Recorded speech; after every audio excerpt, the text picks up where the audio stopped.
আমার আপনার সবার প্রিয় নবী হযরত মুহাম্মদ সাল্লাল্লাহু আলাইহি সাল্লাম যখন তিনি ধরনীর বুক থেকে চলে যাচ্ছেন এবং সারা জনমের মতো পর্দা নিতে চলেছেন, এমন অবস্থায় কন্যা ফাতেমাকে কাছে ডেকে নিয়ে বলছে যে ও আমার বেটি, আমি এই ধরা কুল থেকে চলে যাব, কিন্তু তার আগে তোমাকে কিছু বলে যাই আর তুমি সেগুলো শুনে রেখে দাও। এই কথা শোনা মাত্র মা ফাতেমা কি করছে শুনবেন।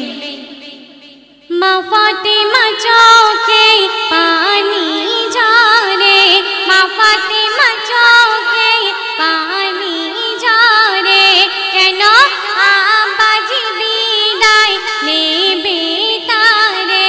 মা ফাতেমা চোখে পানি ঝরে, আব্বাজি বিদায় নেবে তারে।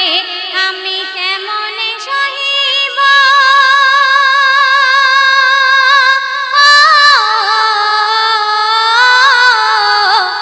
আমি কেমনে সহিব বলো না ওরে, কলিজা পেটে যায় দুঃখে রে। মা ফাতেমা চোখে পানি ঝরে। কন্যা ফাতেমাকে কাছে ডেকে নিয়ে দয়ার নবীজি কি বলছে শুনবেন। আমার 6 মাস পরে বেটি ডেকে